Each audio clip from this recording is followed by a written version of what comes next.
Okay, shall we, Mr. Chairman? Alrighty. Tonight, as you know, we are having a special meeting to consider the adoption of a moratorium on the Spring Valley Corridor. And since it's been a while since I talked with you about that project, actually we just finished up with the council with it 2 weeks ago, but I wanted to kind of run through it all for you once more and give you a little bit of background. But the purpose of the actual meeting is not the study, but it's the moratorium, okay? All right, so the name of the study was the West Spring Valley Corridor Reinvestment Strategy, and it dealt with the property, the West Spring Valley Enhancement Redevelopment Area that we defined or described as one of 6 in our most recent comprehensive plan update. So we identified 6 areas that we felt needed some special attention or special study, and we chose, in my opinion, the hardest one to go to work on first. And it is represented generally by the boundaries here. We actually modified the boundaries slightly, but this is the exhibit right out of the comp plan. So the study area is bounded by Coit Road, Spring Valley, Central Expressway north to Dumont, and then all of this property is single-family uses, with the exception of the church right here. But it doesn't include any property that's zoned single-family. There are some duplexes down there, but really that's pretty much it. Variety of land uses represented in a variety of zoning categories.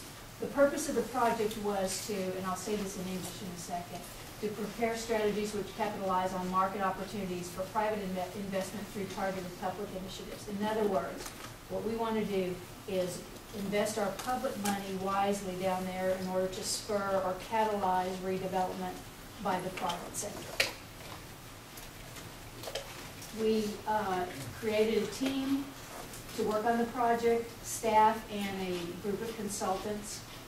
And then one of the first things we did was identify work elements that would be included in the project. Inventoried existing conditions, looked at the market, the delivery system capacity analysis. What that means is conducting focus groups and individual interviews, making presentations, etc. The vision and corridor planning was the portion of the study where we went to community meetings. We had 3 of those.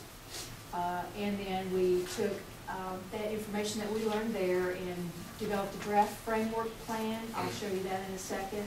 And identified some catalyst projects and ran those past the stakeholders that were involved in the community meetings. Then we looked at the catalyst projects from a financial standpoint. Are these real? Can they pay off in the long run? What kind of a menu of implementation steps?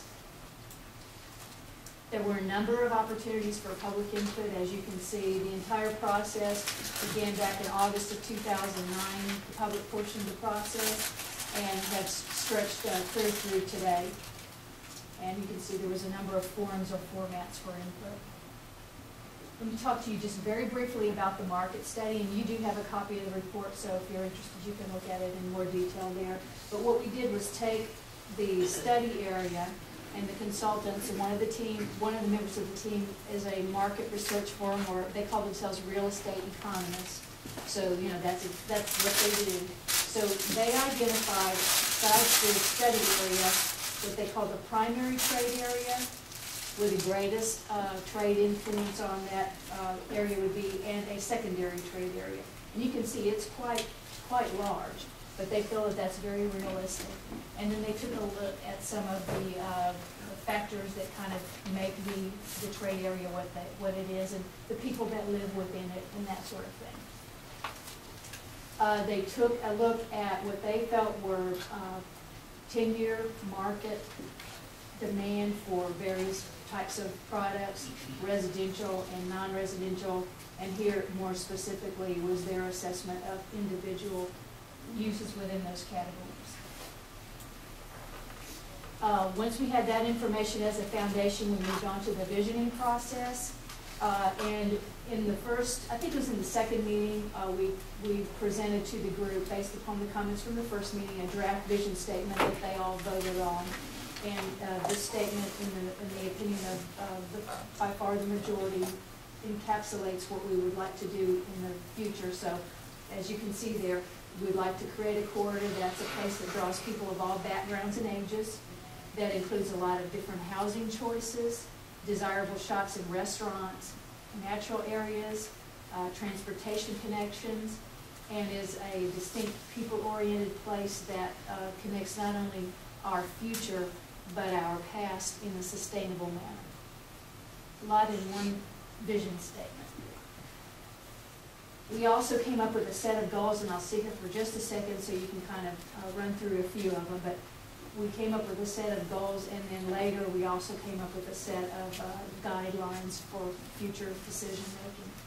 But you can see these were really extracted from those focus groups and those individual interviews that we did early in the process. This is the framework plan, and it represents, within the study area, a kind of a general land use framework, where the brown is multifamily, the orange is just commercial, this is commercial and office. This happens to be mixed use, which may or may not include residential, as are the other purples. And you can see that some of these are solid, and that's the areas where we think change is likely to occur, where you see the existing aerial background in place. Those are mostly condominiums here. We are not going to attempt to make big changes there because there are just too many landowners involved. It's not realistic for us to expect that we're going to inspire 86 people to agree to do the same thing. So we're going to focus our attention on areas that have different types of ownership patterns than that. We also, in yellow, have identified a series of catalyst projects, and those are things, developments that we feel could occur in the relatively short term, and then again really maybe inspire some other changes. And there was a set of criteria that we looked at when we chose those locations, and the first one is actually improvements to the public realm, the right-of-way of Spring Valley Road. So that's a public project. This one involves the Continental Inn site and properties surrounding it, and I'll show you what we have and we think makes sense there. This is a vacant piece of property in an adjoining apartment complex at Weathered in Spring Valley, the northeast corner. This is the New Orleans Apartments at Waterview and Spring Valley. This is the Encore substation site, which we also consider more of a public project. So 3 that are more private developments and 2 that are more public or quasi-public. So again, the intention was to choose projects that would help stimulate the private sector to act. We wanted to create some prototypes for different development styles that could occur on these sites, or the concepts that they reflect could also be transferred to other properties. And I'll be able to show you a good example of that in a moment. Now, these are, as it says, not prescriptive, which means that we are not going to go in and force anyone to make a change, to build like we've suggested. That's going to be up to the owners. If an owner is interested, then we know that most likely we are going to have to be participants in the redevelopment. That's just kind of the way it works anymore. And this is important to the community as a whole. So in our menu of implementation steps, we offer suggestions about how the city and other agencies also could be involved in making these things happen. We chose the sites based on some criteria, as I mentioned. For example, properties that have been owned for a longer period of time, their loan is likely to be smaller, so it's going to be easier for someone to acquire those properties. If we see property values have decreased over the years, maybe those are more ripe for doing something different. If the utilization of the land is at a low ratio, in other words, if the land is worth almost as much as the improvements on it, there's a sign too that maybe it would be something that A is ready for something different to happen, and B would be less expensive to acquire and redevelop than something that has newer improvements on it. So that's just a few of the criteria that we chose in order to select the private sector sites. So the first concept has to do, as I said, with the public around the Spring Valley Road corridor itself. And we came up with some long and short-term improvements. The short-term improvements would be things to help connect the neighborhood to the area better. Some crossings of Central Expressway and Spring Valley Road, and maybe some crosswalk changes down in there. There's a lot of pedestrian movement from the north to the south side of Spring Valley, and it's not necessarily safe, so we think we could probably do a little bit better down there. And again, in the fairly short term. Now, there are other projects that are much more expensive and are going to require right-of-way, or, for example, if you look at relocating overhead utility lines, that's going to be very expensive. That's not going to be something that we can do in the short term. That's going to take a while. That actually probably is going to come, for the most part, incrementally. As properties redevelop, we can get that done. It's not going to be something we can do quickly. The same thing, if we want a wider sidewalk down there, we're going to have to get right-of-way. So those things are just going to take longer. We did identify as short-term actions some improvements or modifications to the medians that are existing down there. There are a lot of openings. That just makes traffic more confusing. So that's one thing we identified as a short-term project. This is a longer-term element.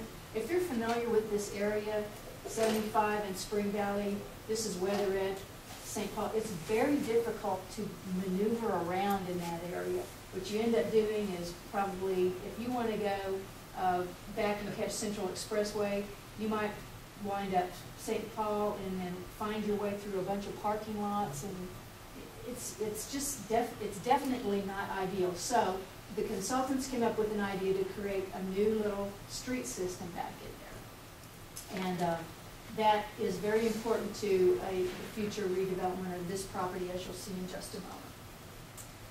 Then another series of pedestrian improvements that are wider sidewalks, more protection for people who are passing underneath the Central Expressway overpass to get to the DART station, different types of crosswalks, a number of pedestrian-oriented improvements.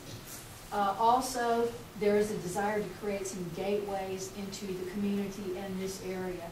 So we looked at options for maybe doing some fairly substantial structural elements in the area near the US 75 intersection on Spring Valley. You see that same kind of an element. And we're not saying this is the style or the design, but we're saying we need to do something down there. And then something smaller and maybe kind of mirroring at a lower scale that whatever we decide is the appropriate signature element for the larger gateways. Okay, then we move on to the first private property site, the first Catalyst project there. This is the Continental Inn site and the area surrounding it. The council was very clear that they didn't want to deal with just one property at a time. The best redevelopment of that area is going to occur if all 5 acres are addressed. So this is James Drive, Floyd, and 75. What they're showing here is a mixed-use development that would include a boutique hotel, a smallish hotel, and some mixed-use buildings that could include residential, retail, office, some live-work maybe combinations in there. 3 to 6 stories, and then this new configuration of the Floyd Road intersection would be very helpful to that situation.